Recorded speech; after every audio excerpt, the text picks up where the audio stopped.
ايوه هو اينشتاين، جده اينشتاين بعد ما عجز لما شاف الفيزياء بقت عامله ازاي. السلام عليكم ورحمه الله وبركاته، احفاد اينشتاين. جينا لكم مع الهكر. هنهكر السنه دي دفعه 2026 فيزياء تانية ثانوي يا حبايبي يا حلوين. باذن الله هنبدا مع بعض بدايه القصه، اول حصه في المنهج. يا ترى الحصه دي هننزلها هديه ولا مش هننزلها؟ هي حاليا بتتصور النهارده في يوم 21، انه عيد ميلادي، عايزين احتفالات. هنبدا مع بعض الحكايه ونبدا احلى روايه. الناس كلها بتقسم المنهج وقال لك المنهج مش هيخلص اصل المنهج كبير. الكلام ده هناك، احنا الخبير. ازاي يا فندم؟ حضرتك المنهج ده يتكون من اولى ثانوي وتانية ثانوي بتوع السنين اللي فاتت. طب مين كان متخصص اولى ثانوي وتانية ثانوي السنين اللي فاتت؟ بفضل الله كنا معظم مناطقنا احنا واخدين المنهج لينا لوحدنا. فباذن الله هنضربه زبادي في الخلاط واخليك تخلص المنهج في وقت قياسي محدش يتخيله. باذن الله هنخلص منهجنا ونعمل كمان مراجعه بحصه واحده بس في الاسبوع زي الناس الطبيعيه. بصوا يا جماعه، ان شاء الله النهارده هناخد درسين في ضربه واحده. درسين في ضربه واحده يا مستر مش كتير علينا؟ شوف هتبقى خفيفه عليك ولا لا، بس بشرط احنا في وسط الفيديو هنسال اسئله. لو جاوبت على الاسئله دي اكتبها لي في الكومنتات، وهعمل مسابقه ما بين اول 5 اجابات صح، او مش هقول اول 5 اجابات، احنا هناخد اجابات عشوائي ونختار ما بينهم، وهيكسبوا معانا جايزه ماليه باذن الله، وهحولها لك ايا كان مكانك فين، هتجيلك الجايزه لحد عندك باذن الله. ركز معايا، هنقول الاسئله في وسط الفيديو واشوف مين ذكي ومصحصح هيلقط الاسئله ويجاوبها معانا. باقي المنهج ان شاء الله هيبقى موجود كله في المنصه باذن الله. منصتنا عملنا لكم فيها عرض خيالي، عرض خيالي. هنحل كتاب الامتحان، كتاب الخارجي كله، هنحله بالتفصيل كل اسبوع، وهينزل مجاني كل اسبوع. وكمان هنحل الاسئله الصعبه بتاعتنا اللي هي الهاي ليفل بتاعنا كل اسبوع، يعني حصه كمان غير الحصه دي مجاني، اللي هي حصه التدريبات العاليه للمتفوقين للاكسويه اوائل الجمهوريه. طب يا جماعه قبل ما نبدا بس نحب نوضح شويه حاجات. احنا ان شاء الله اسلوبنا بنشرح ونحل كتير قوي، فعايزك مصحصح وتحل معايا ورقه وقلم عشان تبقى انت بطل الحكايه. قبل ما ابدا بس يا جماعه، ده مايك ماشي، ده مايك عشان لو محدش يعرف ده مايك، يعني اكيد مش سلسله يعني. بس قبل ما نبدا هطلب منك الطلب اللي انت عارفه، هنصلي على النبي في الكومنتات وهتديني ثواب، وهياخد منك ثواب بالعافيه، وتكتب الصلاه على النبي وتبدا رحلتك في الثانويه العامه، لان بعتبر ثالثه هي بدايتها ثانيه، وتقول اللهم يا رب ارزق محمد كليه طب، ارزق منال كليه صيدله، وادعي دعوه كده في الكومنتات حلوه تفرحني بيها وتفرح نفسك بيها وتفرح عيلتك بيها، وباذن الله اقوى فيزياء هتشوفها في مصر معانا. ندعي مع بعض دعائين كده بحبه. الاولاني رب اشرح لي صدري ويسر لي امري واحلل عقدة من لساني يفقهوا قولي. اما الدعاء الثاني هيبقى اللهم لا سهل الا ما جعلته سهلا وانت تجعل الصعب سهلا. يلا بينا ربنا يفتح علينا. نبدا مع بعض. جدو اينشتاين هتوحشنا. النهارده هنتكلم على حاجه اسمها القياس الفيزيائي. يعني ايه كلمه قياس فيزيائي يا مستر؟ طبعا الكتاب بتاعنا يا جماعه الناس تتفرج علينا، الكتاب بتاعنا متوفر بفضل الله في كل المناطق وفي كل المنافذ، بيوصل لك شحن لكل المناطق. دي الارقام بتاعت الكتاب اهي ظهر لك على الشاشه. لو انت عاوز تشتري الكتاب بتاعنا، ده كتابنا اللي احنا شغالين منه، مش محتاجين كتاب خارجي، ما تشتريش اي كتاب خارجي. هيستلم مننا الباكج 3 حاجات: كتاب شرح وتدريبات اللي انا هشرح منه، كتاب واجب مخصوص ليك في البيت، وكشكول عشان تلخص فيه. نبدا مع بعض. عمليه القياس. يعني ايه عمليه القياس؟ انا عايز اقيس طول القلم ده. يلا بينا عايزين نقيس طول القلم ده. عشان اقيس طول القلم ده هنقيسه ازاي؟ فكر معايا يا غلبان. عشان اقيس طول القلم هجيب مسطره يا مستر. يلا نجيب مسطره اهي، ادي المسطره. يلا نقيسها يا مستر. حاضر اهو، ادي المسطره اهي. هحط عليها القلم اهو، حطيت القلم لقيته خد من المسطره 14 سم. القلم خد من المسطره قد ايه؟ 14 سم. طب ال 14 سم دول بنقيسها نقول ايه بقى؟ بنقول لقينا القلم واخد من المسطره 14 سم. ما تيجي نترجمها. يبقى ايه عمليه القياس اللي حصلت دي؟ لو قومت 2 جنب بعض دلوقتي وانتوا قاعدين على السرير تتفرجوا على الحصه وقلت لهم قوموا اقفوا، قوم اقف وانت بتكلمني، قوم اقف. حضرتك هنا مين فيكوا اطول من التاني؟ فوقفت كده بصيت لهم قلت له ولا محمد انت اطول من الواد احمد. فانا بعمل لهم بعيني عمليه. اسمها ايه العمليه دي؟ لما بصيت لهم هما الاثنين في عينيهم وقلت لهم مين فيكم اطول. كده انا عملت للاثنين دي عمليه اسمها عمليه ايه؟ مقارنه. قارنت بين الاثنين. يبقى انا لما حطيت القلم على المسطره عملت ما بينهم عمليه اسمها عمليه المقارنه. طيب القلم قبل ما اقيسه كان كميه مجهوله ولا كميه معلومه؟ لا، القلم قبل ما اقيسه كان كميه مجهوله. طب والمسطره اللي انت قست بيها كميه ايه؟ معلومه. يبقى نقول الثلاث كلمات مع بعض. ايه هي عمليه القياس؟ هي عمليه مقارنه بين كميه مجهوله وكميه معلومه. حلو. قولها بقى في سيرك 3 مرات. بعد كده القلم ده ينفع اقيس طوله بالساعه او احطه على الساعه كده واقول طوله كذا؟ ينفع احطه على ميزان واقول لك طوله كذا؟ لا، لان الميزان ما بيقيسش الطول. انت عايز تقول والمسطره طول، يبقى لازم الاثنين يكونوا من نفس النوع. لازم الاثنين يكونوا من نفس الايه؟ من نفس النوع. نقولها مع بعض. هي عمليه القياس هي عمليه مقارنه، ايوه، بين كميه مجهوله، ايوه، وكميه معلومه من نفس النوع. عاش يا جميل، عشت يا جميله. يلا بينا نكمل. في بقى في التعريف كده انا ما بفهموش قوي يا مستر. يقول لك معرفه عدد مرات احتواء الاولى في الثانيه. ايه يا العربي ده؟ بص يا سيدي، هي حته رومانسيه شويه. هنقولها ازاي؟ حضرتك القلم ده، بص يا سيدي الناس كلها، انت سيدي الناس لو ذاكرت. بص يا سيدي القلم ده هنيجي نقول ايه؟ القلم يحتوي على 14 سنتي من المسطره. القلم ده انا طقته الاول يبقى ده الكميه الاولى، والمسطره انا طقتها بعدين يبقى دي الكميه الثانيه. يبقى القلم يحتوي على 14 سنتي من المسطره. يبقى المعرفه عدد مرات احتواء الاولى على الثانيه. لمعرفه عدد مرات ايه؟ احتواء الاولى على الثانيه. يبقى نقولها مع بعض. ايه هو تعريف القياس؟ هو عمليه مقارنه بين كميه مجهوله وكميه معلومه من نفس النوع لمعرفه عدد مرات احتواء الكميه الاولى بالكميه الثانيه. ويذكرني في هذا الحديث شيء جميل اعتقد الطلبه هتحبه قوي. عشان ما تنساش افتكر الكلمه دي. لمعرفه عدد مرات احتواء الكميه الاولى على الكميه الثانيه. طبعا كل واحد يجي في باله اللي يجي في باله. انا قصدي زي احتواء الام لابنها. احتواء الام لابنها احتواء تاني، نو حرام. يبقى لمعرفه عدد مرات ايه؟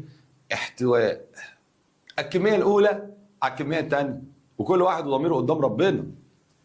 طيب بعد كده عشان اقيس ايه هي عناصر القياس؟ تعال نتخيل مع بعض انك اول مره تروح السوق وعايز تجيب برقوق. انا تقريبا هتشتم بالقلش ده، والله العظيم ما اعرف. انا مش كده والله يا جماعه. يا لو مش انا والله العظيم ما اعرفش اتطلبت معايا قلش في اليوم ده ازاي. والله انا اسف، انا اسف، محدش يشتمني. انا عارف انها بايخه، محدش يشتمني. حلو. ونزلت السوق وانت اصلا على الله حكايتك، عندك تخلف عقلي ما بتفهمش حاجه. ورحت نزلت لعمه الفكهاني قلت له يا عمو قال لك ايه؟ يا عمو انا عايز 5. راح الراجل وقف كده قال لك 5 ايه يا ابني؟ انا عايز 5. طبعا الراجل باصص لك وبعدين طيب فيها يا مستر يا حبيبي كلامك ناقص.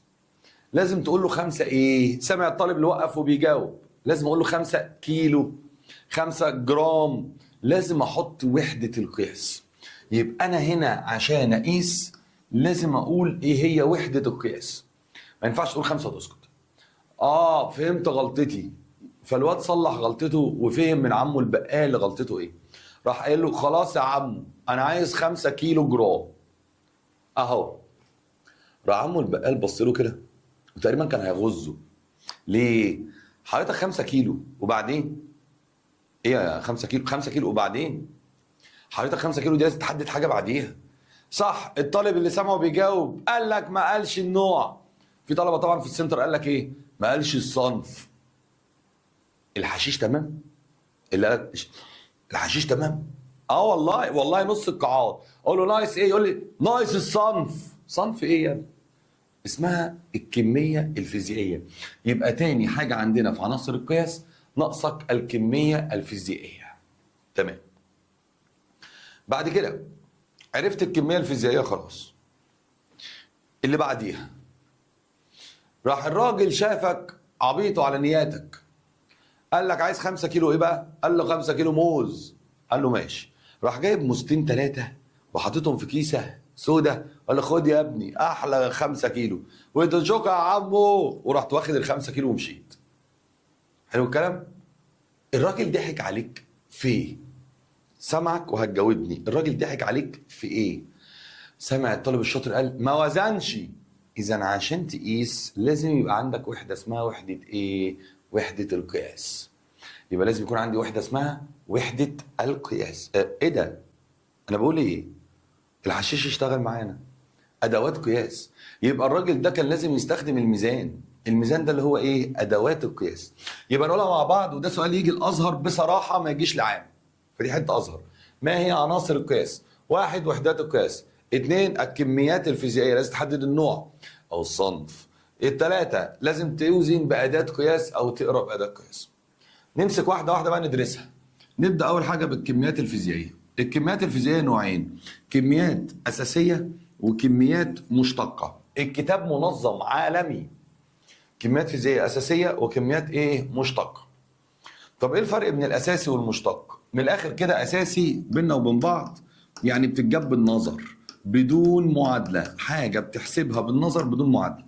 اما الكميات الفيزيائيه المشتقه تحتاج معادله. ده الفرق ما بينهم. تمام تمام. طب يلا يا مستر اديني امثله. الوقت، الساعه دلوقتي 2:30، جبت معادله ولا بالنظر؟ بالنظر، يبقى دي اساسي. تمام. لو جيت قلت لك حضرتك مثلا طولك كام؟ هتقول لي لحظه واحده، انا 182، ده بالنسبه لي انا 182 اهو، يبقى ساعتها حضرتك ده اساسي. لكن بقول لك مساحه الشاشه دي كام؟ مساحه الشاشه، هتقول لي استنى بقى نحسب الطول في العرض، يبقى دي مشتقه. العجله، سرعه على زمن، مشتقه. السرعه مسافه او ازاحه على زمن، مشتقه. درجه الحراره اساسي، ما عملتش معادله. كتلتك اللي على الميزان اساسي. سؤال، والاول سؤال في مسابقتنا للي هيكسب الجائزه الماديه، وهسيبك تفكر، الوزن اساسي ولا مشتق؟ اللي انت بتحسبه على الميزان كتلتك، دي بتتجابها هي بالنظر. الوزن اساسي ولا مشتق؟ ولو هو مشتق معادلته ايه؟ اكتبها في الكومنتات وليك جايزه ماليه لوحدك. طب انا دلوقتي لما باجي اقول المساحه بتساوي طول في عرض، المساحه بتساوي ايه؟ طول في عرض.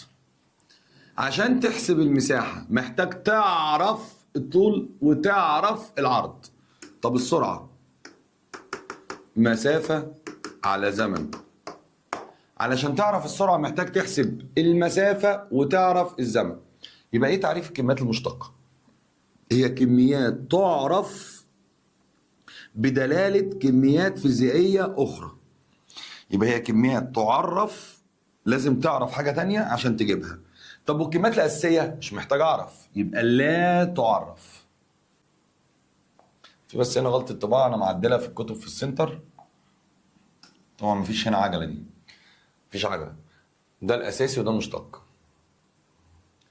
لما اجي اقول لك علل ليه الطول كميه اساسيه؟ ليه؟ لانه لا يعرف بدلاله كميه اخرى.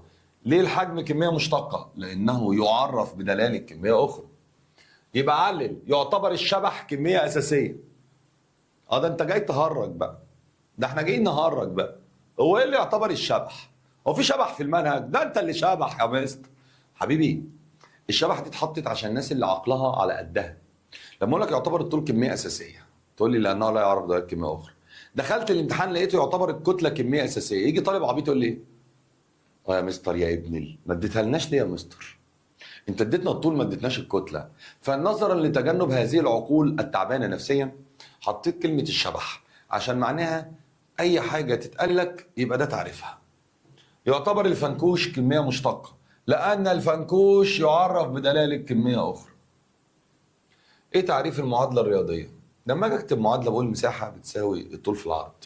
هي صورة لوصف الفيزيائي للمادة. يعني أنا دلوقتي المساحة بجيبها عن طريق إيه؟ الطول في العرض. يبقى أنا بوصف إن المساحة لازم تعرف طول الحيطة وعرض الحيطة. يبقى هي صورة مختصرة لتوصيف فيزيائي ذو مدلول معين. طبعا الكلام ده على الأزهر فقط. نخش بقى على أدوات القياس عشان نقيس الطول. طبعا المسطرة بتقيس الطول، والشريط المتري بيقيس طول الحيطة عرض الحيطة، والقدمة ذات الورانية. ايه بقى القدمة ذات الورانية؟ دي يا باشا نعملها زوم بس كده. ودي عليها مسائل هنزلها في المنصة في الفيديوهات المجاني اللي هي الهاي ليفل. بمناسبة المنصة، اللي عايز يشترك على المنصة دي أرقام المنصة هتظهر قدامك اهي. دي أرقام المنصة. لو أنت عايز تشترك اشتراك الترم كله ال4 شهور، حاجة رمزية لا تذكر لا تذكر. هتلاقيها لما اتكلم مهندسين المنصة دول. حضرتك دي في مسطرة هنا اهي، وفي كمان مسطرة في الرجل اللي بتتحرك، هي دي القدمة اللي بتتحرك. دي بقى حديدة كده بتروح وتيجي. أنا عايز أقيس نص قطر القلم ده. بص القلم ده عايز أقيس نص قطره. هعمل إيه؟ بحط القلم هنا. حط القلم هنا واقفل الرجل دي عليه اهي، واروح قافل الرجل واقرا من هنا في المسطره نص قطر القلم بكام. يبقى انا بحط هنا الحاجه واقفل عليها تتحرك. طب دي بتقيس ايه؟ بتقيس كل الاطوال الصغيره. ايوه، ايه هي الاطوال الصغيره؟ الاطوال الصغيره بوحده المليمتر. يبقى دي بتقيس ايه؟ بتقيس الاطوال الصغيره. اكتب ملحوظتك بوحده المليمتر. طيب المايكرومتر، الجهاز ده اللي عامل كده ده جهاز المايكرومتر بيقيس ايه؟ واضح انه بيقيس اطوال اصغر. طب وده هيقيس ايه اصغر؟ معلش بص يا باشا، لا سحر ولا شعوذه. شايف سمك الورقه دي؟ ما تهرجش، ده بجد. بص يالا، شايف سمك الورقه دي؟ اهو بيقيسها. في حاجه بتقيس الكلام ده؟ اهو بيقيسها. تحط هنا الورقه ويقيسها. طب بلاش دي، اختر الاجابه الصحيحه. جت في امتحان قبل كده الاولى ثانوي، طبعا انت بقيت في ثانيه ثانوي. نص قطر شعر الانسان، نص قطر شعر الانسان يقاس بجهاز ايه؟ المايكرومتر. الميزان الروماني، طبعا الميزان الروماني ده انت شفتوه عند الجزار بيعلق فيه البقره بعيد عنك. يعني لو عندنا بقره هتتعلق، مش قصدي عليك طبعا. لو عندنا بقره هنا او لحمه او شويله كبيره او حاجه تقيله بنستخدم فيه الجهاز ده. ده طبعا في السوق، ده في المطبخ هتلاقي الحاجه جايباه بتوزن بيه. ده الميزان الحساس عشان ده ديجيتال بنقيس بيه الذهب. بعد كده الساعات بقى كلها معروفه. تلاقي حد بقى قاعد لك على اليوتيوب مدرس مضيع نص ساعه. اخترعوا الساعات ليه؟ الساعه الرمليه بيحطوها على المكتب فبتنزل، هي موجوده اهي. الساعه الرمليه اهي يا جماعه. الساعه الرمليه نشرح لكم، باينه ولا مش باينه الساعه الرمليه؟ هنعمل الساعه الرمليه كده اهو، لا سحر ولا شعوذه. دي الساعه الرمليه. بصوا بتنزل اهي. انا بس عايز حته غامقه وراها. الله اكبر الله اكبر. قاعد انا بقى الفيديو مضيع الفيديو كله في الساعه الرمليه. يا جماعه بيهرجوا، والله بيهرجوا. الفيديو نص ساعه بيشرح الحاجات دي جابوها منين، واحمد زويل عمل ايه، والعالم مش عارف مين عمل ايه، ولا هيسالني فيها. ليه تعمل فينا كده؟ طيب وحدات القياس، طبعا كلنا عارفين في مصر احنا بنقيس طول الاوضه بالايه. يعني الاوضه دي ليها طول، بقول الاوضه دي طولها 5 متر. ارتفاع الاوضه 6 متر. يبقى الطول بيتقاس بالايه؟ بالمتر. ده في مصر وفي كل العالم، ده نظام دولي. طب والزمن؟ بالثانيه طبعا.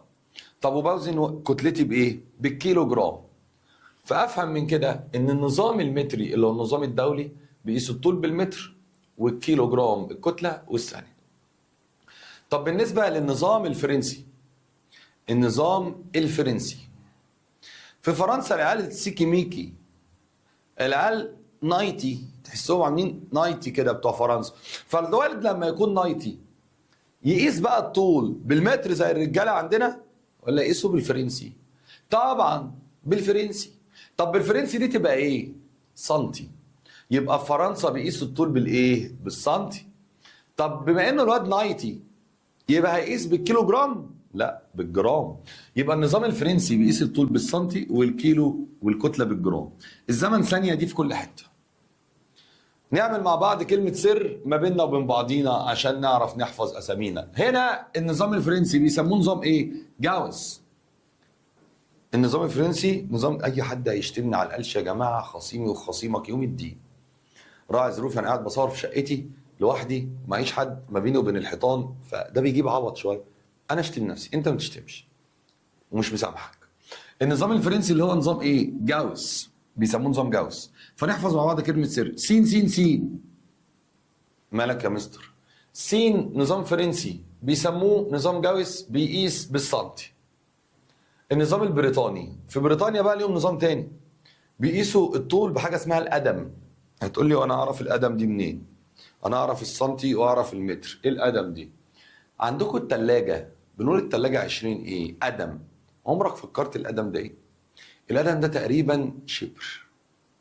شبر، بس شبر طبيعي، يعني في بنات ايديها قد كده وفي رجاله ايديها الله اكبر، لا شبر طبيعي كده. جرب كده تروح تقيس التلاجة عندك، وقف الفيديو كده ولم البيت عندك واقعدوا قدام المطبخ. تعالى يا رجاله قدام التلاجة، وانا والتلاجة والزمن جميل. بص معايا، اقعد بقى قدام التلاجة. واحد، والله العظيم هتلاقيها ظبطت عدد الاشبار تقريبا. يبقى القدم، بنقول على القدم ايه بالانجليزي؟ اف تي، اختصار كلمه فوت. اللي بيلعب جيم زي حالاتي، اللي بيلعب جيم زي حالاتي، بتلاقي في الجيم جوه على الاجهزه مكتوب كيلو جرام وجنبها كلمه باوند. فاذا النظام الفرنسي البريطاني بيقيس بالباوند. يوم الطالب الشاطر يقول لي به صح، بريطاني باوند، بنقيس بالباوند. طيب العالم كله بقى اتفق على نظام دولي بيسموها الاس اي يو، اللي هو ستاندرد انترناشونال يونت، النظام الدولي. الطول بيتقاس بالمتر، الكتله بالكيلو جرام، الزمن بالثانيه، شده التيار بالامبير، درجه الحراره بالكلفن، كميه الماده خدتوها في الكيمياء مول، شده الاضاءه. يا جماعه عشان في ناس بتنطق نطق غريب قوي، بصراحه نطق غريب قوي، يقول لك كانديلا، كانديلا، مفيش الكلام ده، اسمها كاندلا. اليه سايلنت شويه، جاي من كلمه شمعه، شده الاضاءه، كاندلا. الزاويه المسطحه ريديان، الزاويه المجسمه استريديان. طب ايه الزاويه المسطحه والمجسمه دي يا مستر؟ بص يا سيدي الناس، افهمك. الزاويه المسطحه دي او دي اللي هي على السطح، دي اسمها زاويه مسطحه. انما لو جبت لك متوازي مستطيلات شكل مجسم، تبقى الزاويه اللي جوه مجسمه استريديان. لو جبت لك دي ودي هتقول لي انت مجنون يا مستر، ايه الفرق؟ دي كوره ودي دايره. الدايره مسطحه لكن الكوره مجسمه. وبكده خلص اول درس تماما، مفيش كلمه ناقصه فيه، واي حاجه اتقالت زياده مش جوه كتاب الوزاره. اللي يقول لك المتر العياري، الكيلو جرام العياري، كل ده كلام نظري انا ممكن اقوله لك في دقيقه بس، وكان موجود في الكتاب بتاعنا وانا شلته عشان مش موجود في كتاب الوزاره. وينزل كتاب الوزاره وهو اللي يحكم بيننا. في ناس بتشرح حاجات يا جماعه من الكتب القديمه، ما تعبتش نفسها تبص وتعمل ابديت ولا تدعي نفسها. في ناس نزلت من ثالثه تشرح ثانيه وما يعرفوش اولى اصلا كانت بتتكلم عن ايه، ولا ثانيه القديمه كانت بتتكلم عن ايه، وحاطين حشو زياده. الطالب هيقعد يذاكره مش جاي في الامتحان. فما فيش حاجه اسمها متر عياري ولا كيلو جرام عياري. وفيها حاجه اسمها ساعه السيزيوم برضه شلتها لان ما لقيتهاش في كتاب الوزاره. لو نزلت في كتاب الوزاره نشرحها، ما نزلتش ليه نوجع دماغنا؟ مستعدين؟ يلا بينا نحل امثله على اللي قلناه وبعد كده نخش على الدرس الثاني. يلا بينا، يلا بينا نبدا حل ليفل 1. طبعا الكتاب بتاعنا متقسم ليفل 1 ليفل 2 ليفل 3، فاهمني؟ نبدا بليفل 1. وحده قياس الطول في نظام جاوس. طبعا وقف الفيديو وحاول تحل انت الاول.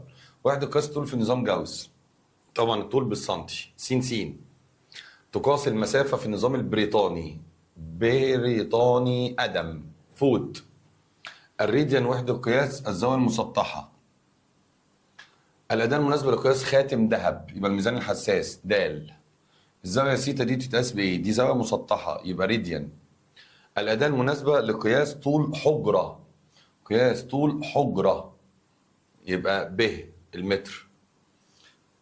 ليفل 3 لقياس نص قطر حجر، حجر صغير عايز اقيس نص قطره، ما ينفعش بالمسطره، يبقى نحطه في القدمه ذات الورانيه. دماغ العاليه، قيست ابعاد ميداليه معدنيه فوجدت انها كذا كذا كذا. أنهي أداة تستخدم؟ بما إنها بالملي يبقى دي وحدة قياس إيه؟ ملي، تبقى إيه؟ قدم الزيادة الأورانية. طبعا الحاجات الصعبة دي هتتشرح في الهاي ليفل. نروح للدرس رقم 2. الدرس رقم 2. الدرس رقم 2 صيغة الأبعاد. وتعالى لي يا حبيبي، تعالى لي، عشان في الحتة دي أنا هلالي. تعالى لي تعالى لي، أنا في صيغة الأبعاد هقرقشك، هديلك درس الأبعاد بطريقة ما حصلتش قبل كده. جاهز؟ يلا بينا نسمي الله ونبدأ مع بعض. اركن بقى كتابنا على جنب وتعالى نتكلم مع بعض بطريقة تانية خالص. هنشرح الدرس كأننا في السبورة جوه السنتر. يلا بينا. طبعا الناس اللي متعرفناش انا بضحك اهو وبهرج اهو لذيذ اهو، لكن قسما بالله اول ما هنبدا تفتيش على واجب، تفتيش على امتحان الحصه بتاعنا، كل حصه في المنصه في امتحان لازم تنجح عشان الحصه تفتح، مش تفتح لك حصه غير لما تنجح. نبدا يلا بسم الله. قبل ما نبدا حكايتنا هنراجع على رياضتنا بتاع كي جي 1 وكي جي 2. واحد يقول لي ما تهرجش بقى، كي جي 1 وكي جي 2 معلش. ألف أس 2 في ألف أس 4 بألف أس كام؟ 6. بتعمل إيه في الأسس؟ بتجمع الأسس. يبقى لما يكونوا رمزين مضروبين بنجمع الأسس.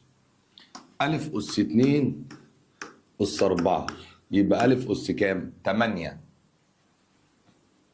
ألف على ب تربيع.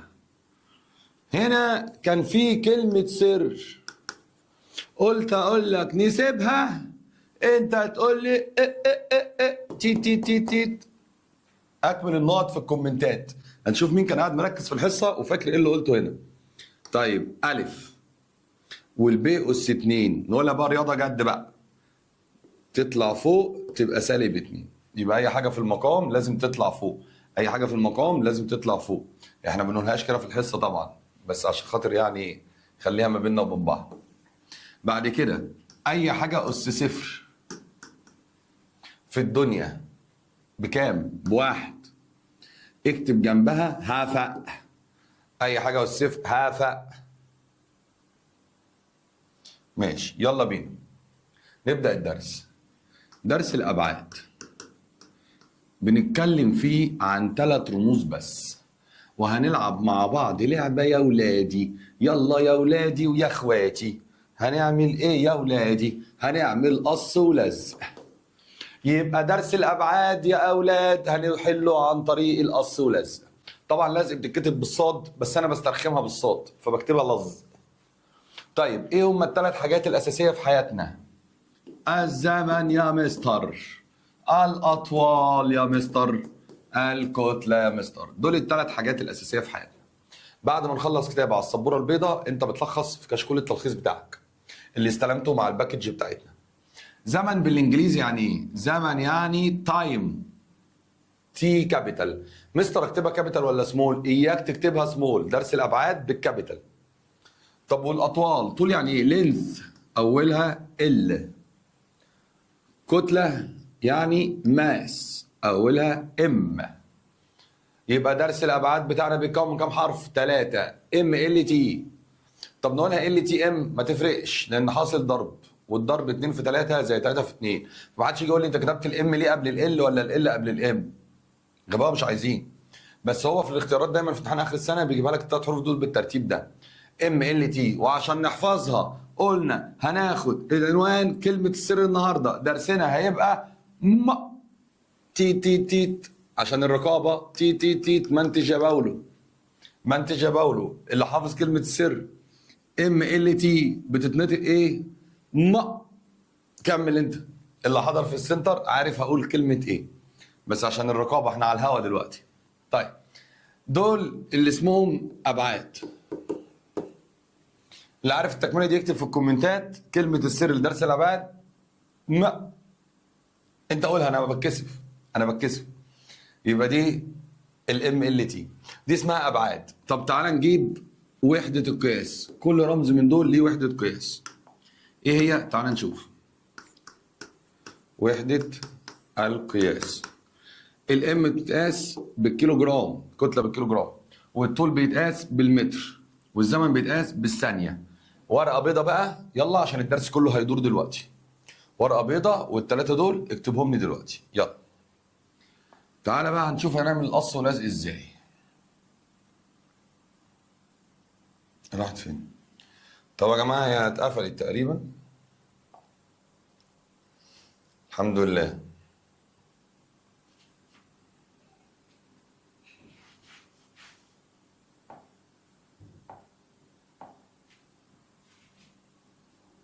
راحت. مفيش. طيب خلاص نبدا من اول وجديد، مش مشكله. انت كتبتهم ورايا او رجع الفيديو واكتبهم. تعال نبدا مع بعض. في شويه حروف بالانجليزي لازم تعرفها. قلنا ايه هي؟ السرعه، الزمن، المسافه والازاحه، الاتنين زي بعض نفس الرمز. الكتله، القوه، العجله، اهم واحد مق، المساحه، الحجم، الارتفاع، الطول. يلا بينا. الحروف دي لازم تحفظها بالانجليزي. سرعه يعني في سمول، زمن تايم، سرعه يعني فيلوسيتي، مسافه ديستانس، ازاحه ديسبيسمنت، يعني الاثنين اولهم حرف الدي. طبعا اللي عارفني عارف ان انا كنت بديها فيزيكس زمان فحافظ كل الرموز دي. الكتله ماس ام، هنا ام سمول، في درسنا هنكتب ام كام. القوه فورس، العجله اكسلريشن ايه، النق راديوس، المساحه اريا، الحجم فوليوم بس هنكتبه في كابيتال، ده في سمول وده في كابيتال. الارتفاع هايت اتش، الطول لينس ال. يلا ورقه وقلم واكتب الحاجات دي عشان امسحها، مهمه جدا. نبدا بقى الدرس بتاعنا. الدرس بتاعنا هنعمل قص ولزق. ناخد مثال، المساحه، بعديها الحجم، بعديها السرعه، بعديها العجله، وهيتحفظوا صم، هيتحفظوا صم. المساحة بتساوي الطول في العرض. يلا نعمل قص ولزق. الطول، طب يا جماعة معلش هكتب على جنب كده 6 حاجات وامسحهم.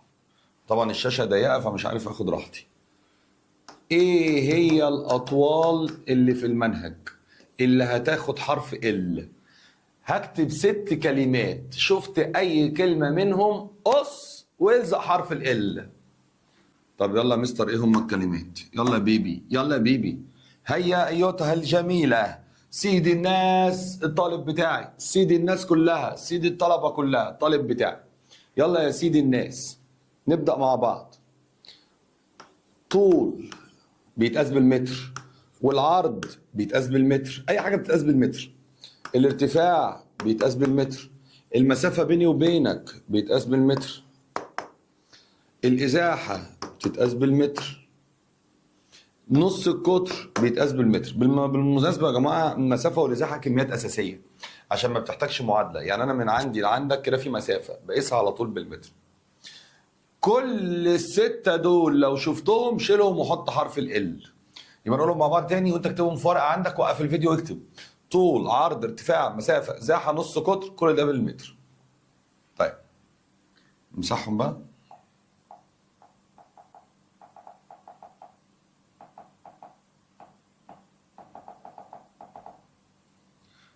ما تقرفناش اهو. يلا خد ايديا. يلا الطول ال، العرض ال، يبقى المساحة ال تربيع. خلصت المسألة. يا مستر ما تهرجش، فين السؤال؟ والله خلصت المسألة. درس النهارده ما فيهوش ولا ارقام ولا معادلات ولا حسابات ولا آلة حاسبة ولا اي حاجة. درس النهارده بتشيل الحرف، الرمز او الكلمة تلزق مكانها حرف بس كده. يبقى كده ابعاد المساحة ال تربيع. طب وحدة قياسها قص والزق. الطول بيتقاس بالايه؟ بالمتر، يبقى متر مربع بس. طب الحجم ادينا واحده كمان عشان مش مصدقك. حاضر. الحجم بيبقى طول في عرض في ارتفاع. سامع الطالب الشاطر؟ والله العظيم بيجاوب لوحده دلوقتي. الطول بياخد ال والعرض بياخد ال والارتفاع بياخد ال، لسه ماسحينهم، يبقى ال تكعيب. طب وحدة قياس يبقى متر مكعب. طيب يلا بينا على السرعة، يلا بينا على السرعة بسرعة. مسافة على زمن. نعمل ايه في المسافة على الزمن؟ المسافة من ضمن الأطوال ال والزمن تي، اوعى تقول اس. احنا بنشتغل ام ال تي مالت، بنشتغل ام ال تي، يبقى الزمن تي والمسافة ال. طبعا عرفتوا كلمة السر كده اللي احنا بنقولها، اوعى تشتغل اس. يبقى المسافة تاخد حرف ال والزمن ياخد حرف التي. طيب ينفع اسيبها؟ طيب اللي قاعد قدام الشاشة بيضحك دلوقتي بيقول اسيبها؟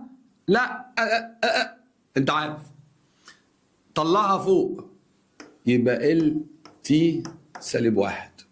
يبقى ال تنزل والتي هنا اس واحد، تطلع فوق تبقى ايه؟ سالب واحد. لازم يا مستر تطلعها السطر؟ فك المعادله لازم تطلعها السطر.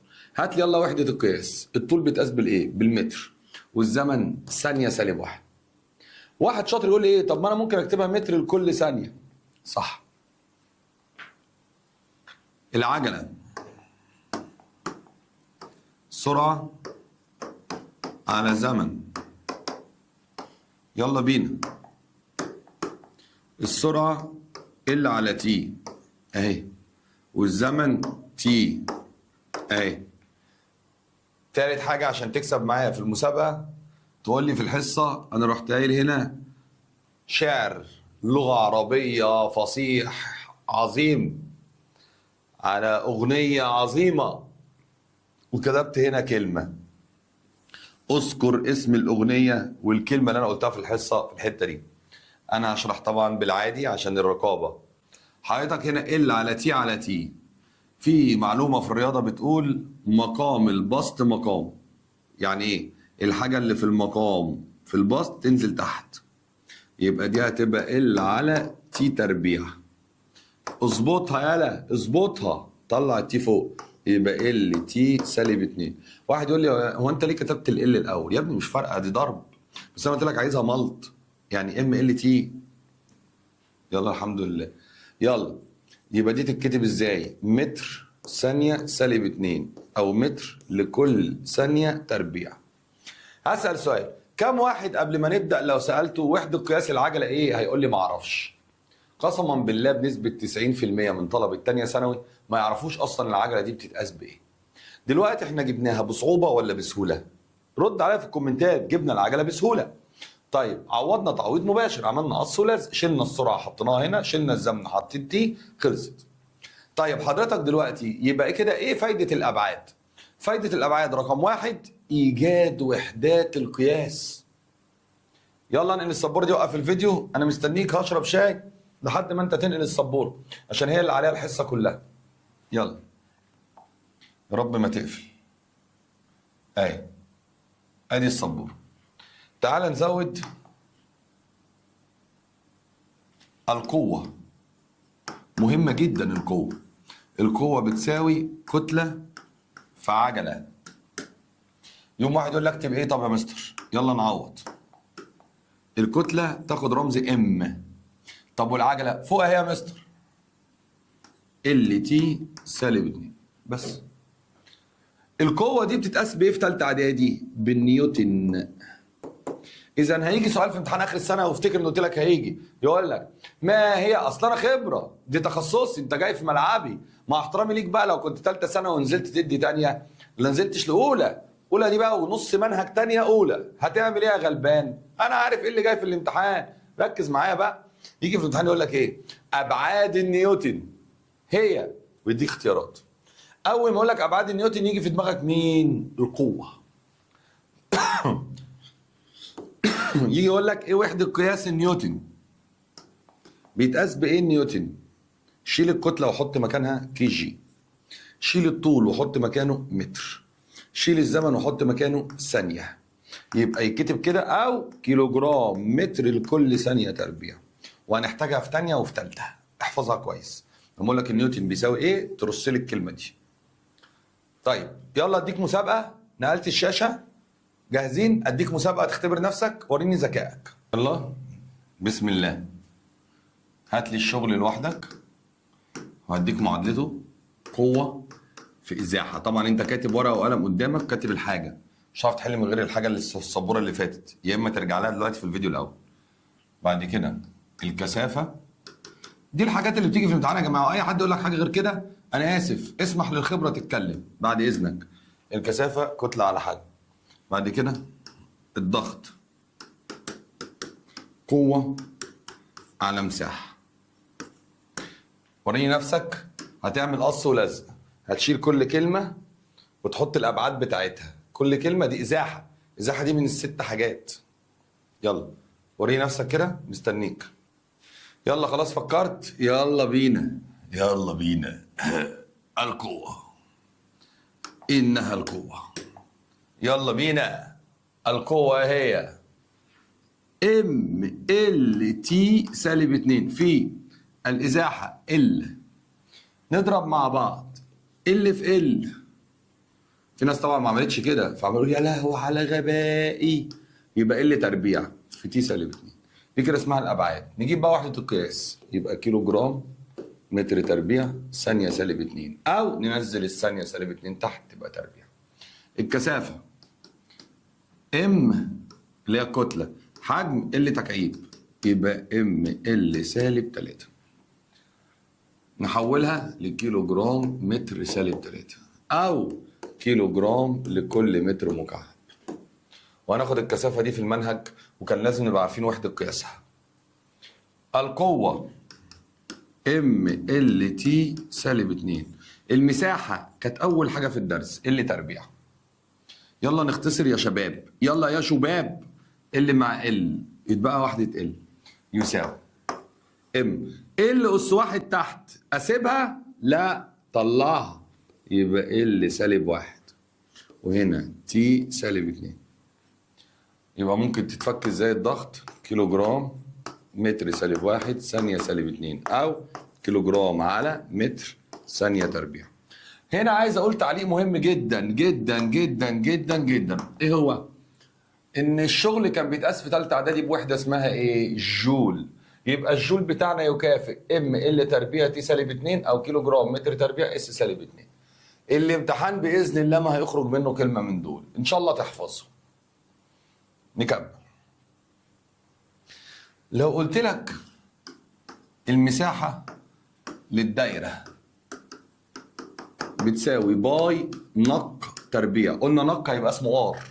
انت حاطط قدامك الورقه اللي فيها كل حاجه، كل حاجه اتقالت في الحصه قدامك. مش تفهم حاجه من الحصه لو مش كاتب كل ده في ورقه. وقف الفيديو وارجع اكتب اللي قلته، اكتبه في ورقه معايا. طيب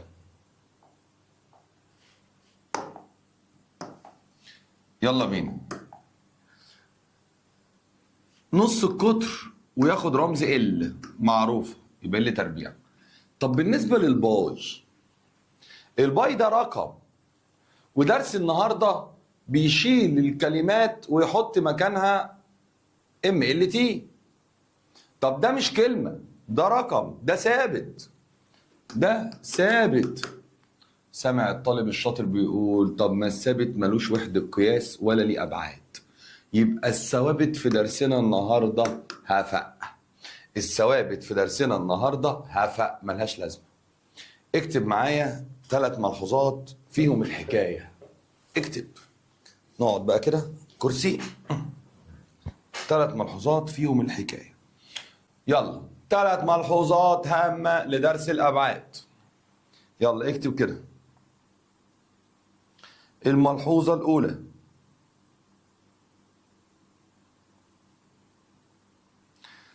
اي ثوابت في درس الابعاد، اي ثوابت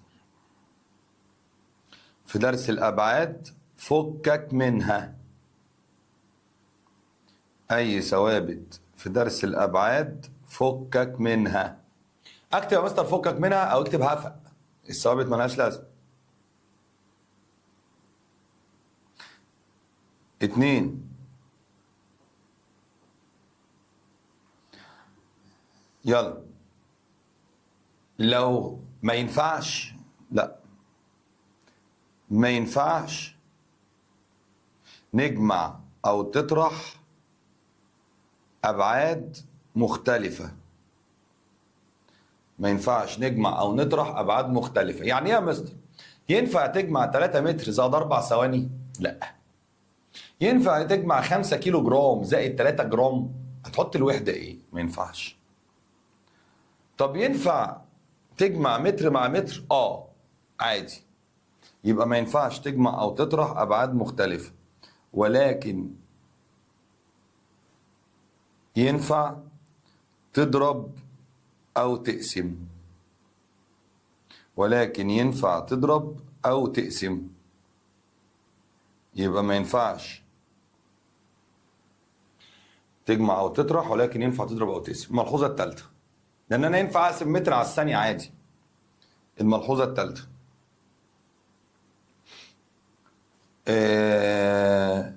لو هتجمع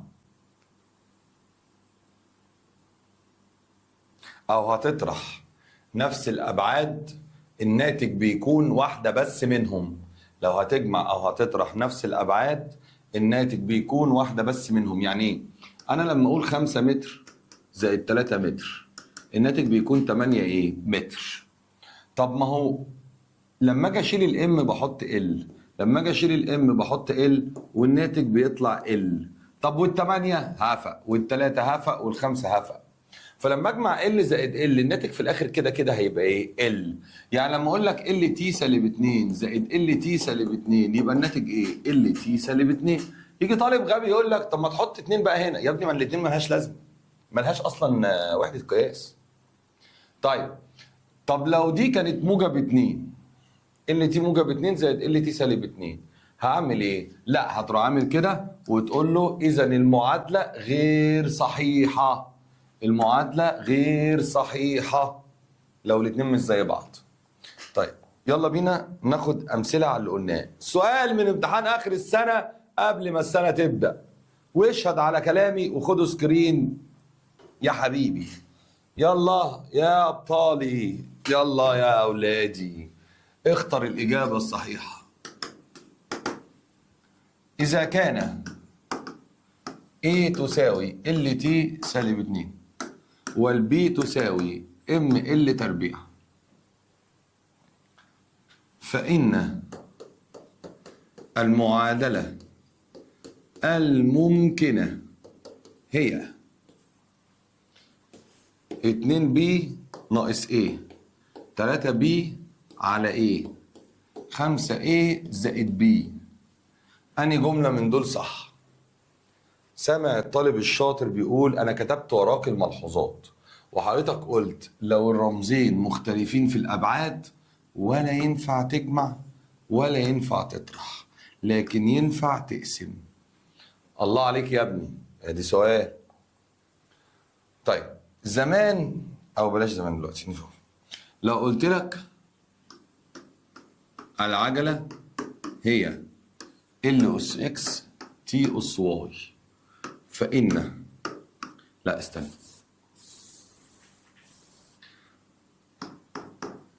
العجلة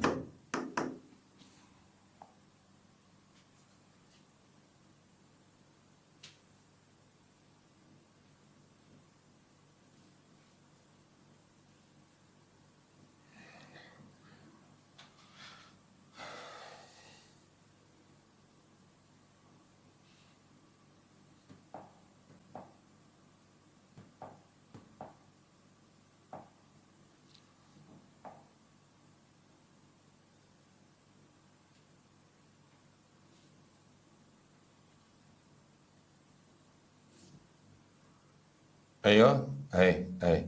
بص يا سيدي، هنا المساحة كانت بتساوي ال تربيع. لو كتبتها ام اس صفر ال تربيع تي اس صفر، تفرق حاجة ولا ما تفرقش؟ احنا قلنا اي حاجة اس صفر بايه؟ بواحد. والواحد لما يتضرب في اي حاجة يأثر ولا ينزل زي ما هو؟ زي ما هو. يبقى افهم من كده اي حاجة اس صفر اصلا بايه؟ بواحد. طب لو الحجم هكتبه ازاي؟ ام اس صفر ال تكعيب تي اس صفر. طب لو السرعة ام اس صفر ال تي سالب واحد. يبقى خلي بالك ان لو حط لك في الاختيارات ام اس صفر امسحها كانها مش موجوده. طب لو قلت لك الباي يساوي ايه؟ ام اس صفر ال اس صفر تي اس صفر، ايه العبط ده؟ ما هو ملوش وحده، ملوش وحده، احط ايه يعني؟ حلو، فهمت يا مستر.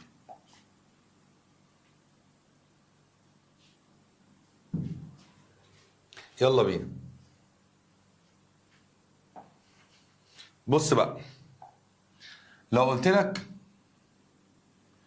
العجله بتساوي ال ام اس اكس ال اس واي تي اس زد، فان اكس زائد واي زائد زد تساوي صفر واحد سالب واحد سالب اتنين. سؤال حلو قوي قوي ان شاء الله في الامتحان. ايه السؤال ده؟ العجله قال لك رموز غريبه قوي، انا حافظ العجله ام اس صفر ال تي سالب 2، معنى كده ان الاكس يقابلها هنا ايه؟ صفر زائد الواي يقابلها هنا ايه؟ واحد، الزد يقابلها هنا كام؟ سالب 2. يبقى كده الاجابه سالب واحد. سؤال حلو قوي. لما اجي اقول لك اثبت صحه المعادله في ثالثه اعدادي، كنت بتثبت صحه المعادله ازاي؟ بتجيب الطرف الايمن وتجيب الطرف الايسر. لو الطرف الايمن قد الطرف الايسر يبقى المعادله صحيحه. لما اقول لك حجم الاسطوانه يساوي باي نق تربيع في اتش، باي نق تربيع في اتش اللي هو مساحه القاعده في الارتفاع، هل المعادله دي صحيحه؟ بص بقى هنحل المسائل دي ازاي. نقسم المعادله نصين، طرف ايمن وطرف ايسر.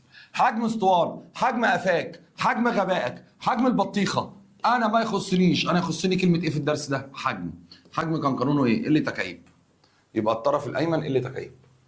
الباي هفق نص القطر طول تربيع، الارتفاع طول تربيع. ما انا قلت لك لازم تبقى حافظ الرموز، ما انا مش بشرح لامي، انا مش لازم حافظ الرموز. اسف، الارتفاع ال في تربيع في ال يديك ايه؟ ال تكعيب بس. يبقى كده الطرف الايمن يساوي الايسر. اذا المعادله قد تكون صحيحه. دن. ايه يا مستر قد دي؟ ايه يا مستر قد دي؟ ليه قلت قد؟ هقول لك ليه قلت قد. مين شاطر يقول لي ليه قلت قد تكون صحيحه مش صحيحه؟ سؤال، والمتفوق اللي هيجاوب في السؤال في الكومنتات، ولا هجاوب بدل ما حد ما يعرفش. عشان الباي حضرتك شلت الباي، والمعادله اصلا مظبوطه رياضيا حسابيا بالباي، لكن وزن معادله زي الكيمياء ناحيتين وحداتهم يساووا بعض، الاثنين مظبوطين. يبقى حضرتك الباي بوظت الحسابات بس ما بوظتش الابعاد. فعشان كده بقول قد تكون صحيحه، ان النتائج مش هتبقى صح. طب اديني واحده صحيحه. حاضر. في اف تساوي في اي زائد اي تي. ايه ده يا مستر؟ ايه في اف ده؟ في يعني سرعه، اف يعني فاينل. سمعك يا اللي بتجاوب، يعني سرعه نهائيه، فاينل فيلوسيتي. طب ايه الفي اي دي؟ انيشال فيلوسيتي، يبقى سرعه ابتدائيه. ايه عجله قلناها في اول الحصه، تي زمن قلناها في اول محاضره. يلا نقسم المعادله نصين، طرف ايمن وطرف ايسر. سرعه نهائيه، سرعه سحليه، سرعه الضوء، سرعه المكوك، ملهاش لازمه. السرعه ال على تي، او عايز تكتبها ال تي سالب واحد ماشي. كده كده في اثبات المعادلات مش لازم اكملها للاخر قوي يعني، المهم ال على تي يعني. السرعه الابتدائيه، اشطب كلمه ابتدائيه، المهم كلمه ايه؟ سرعه. يبقى ال على تي زائد العجله. ها مين كاتب ورايا الحاجات اللي على السبوره؟ ال على تي تربيع. العجله ال على تي تربيع في الزمن تي. اختصر بقى يا برنس الليالي، واحده يتبقى واحد. كده ال على تي زائد ال على تي. ايوه سامعك يا اللي بتجاوب، يدي ال على تي. يعني كده الناحيه اليمين زي الناحيه الشمال اهي دي بقى. اذا المعادله صحيحه. لان هنا مفيش ثوابت اتشالت. وصلت؟ انقلها، مساله مهمه جدا. نرجع بقى لكتابنا، وحشنا. يلا يا كتابنا. ايه هي صيغه الابعاد؟ تعريف ازهر هيحفظه. الملحوظات اللي قلناها اهي، ثوابت عاديه لا يمكن جمع وطرح. مثال واحد، ابعاد العجله والسرعه، خلاص شرحناها. يلا بينا ليفل 1. اكمل ما ياتي. صيغه ابعاد الكتله. الكتله يعني ام بس. طب ما فيش ام بس. هنا ام اس صفر تي اس صفر مالهاش لازمه. طب هنا هي الاجابه ب. ليه يا مستر الاجابه ب؟ عشان ال اس صفر تي اس صفر ما لهمش لازمه، يبقى ام بس. ابعاد العجله الف. ليه؟ عشان ام اس صفر مالهاش لازمه، ال تي سالب 2 اهي. ساين سيتا على كوزاين سيتا، ولا سيتا ولا باي ولا نص ولا 2 ولا 3، كل دي ثوابت، يبقى ليس لها صيغه طبعا. وحده قياس الضغط لسه جايبينها من شويه، كيلو جرام متر سالب 1 ثانيه سالب 2. مش هقعد احلها تاني. ليفل 2 متوسط. إذا كانت صيغة أبعاد القوة، أول ما أقول لي أبعاد القوة أكتب القوة ام ال تي سالب 2. روح هاتها من الورقة اللي أنت كتبتها ورايا. حلو قوي. يبقى الإكس واخدة 1، يبقى الواي واخدة 1، يبقى الزد واخدة سالب 2. فهمت ولا يا ولد؟ فهمت لا ولا يا ولد؟ أعمل فيكم إيه؟ أنا عارف في ناس غباوتها يا لهوي. مفيش مهما تقول له مفيش يا ولد. طب كده الاكس بواحد والواي بواحد والزد بواحد، قال لك اجمعهم يبقى 1 زائد 1 زائد سالب 2. ايه ده؟ ده صفر ده. يبقى الاجابه صفر. وحده قياس كيلو جرام على متر ثانيه، ممكن نحولها لايه؟ كلنا عارفين الكيلو جرام هو الام، والمتر هو ال، والاس هو التي. ايه ده يا مستر؟ ده احنا طول الدرس عمالين نعمل العكس. ايه المشكله؟ طول الدرس عمال اقول لك ام كتله وحدتها كيلو جرام. طب انا اديتك كيلو جرام يبقى تديك كتله. اظبطها يلا، تبقى ام ال سالب 1 تي سالب 1. طلعها فوق يعني ال سالب 1 تي سالب 1. يبقى الاجابه ج. طبعا الطالب الجامد موقف الفيديو بيحل قبلي. صيغه ابعاد العجله ال اكس تي واي. طب ما احنا عارفين العجله ال تي سالب 2 دي العجله. يبقى الاكس واخد مكانها 1 والواي واخد مكانها سالب 2. يبقى الاجابه ج. كفيت ووافيت ان شاء الله. اما اسئله المستويات العليا بتاعت الطلبه المتفوقه هتلاقيها في المنصه بتاعتنا. وبفكرك تاني دي ارقام المنصه. هحل لك باقي الاسئله كلها، هحل لك الكتاب الخارجي كله مجاني، ما تشتريهوش. الكتاب الخارجي ب 200 جنيه ولا مش عارف فوق ال 200 جنيه. وفر يابا فلوسك، هحله كله ببلاش زي ما انا بحل كده تفصيلي باذن الله. مش هسيبك محتاج حاجه. ليه؟ عشان عايزك في ثالثه. انا مش بتاع تانيه.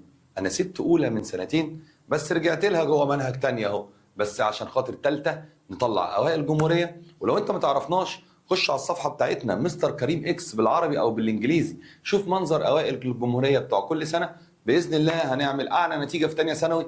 انا اتحدى اي حد هيشرح ثانيه ثانوي زي ما احنا هنشرحه باذن الله، بتركاته بحركاته ببابا غنوجه باذن الله. سوا هنعملها زبادي في الخلاط. نقفل مع بعض القفله بتاعتنا. سبحانك اللهم وبحمدك استغفرك واتوب اليك، لا اله الا انت.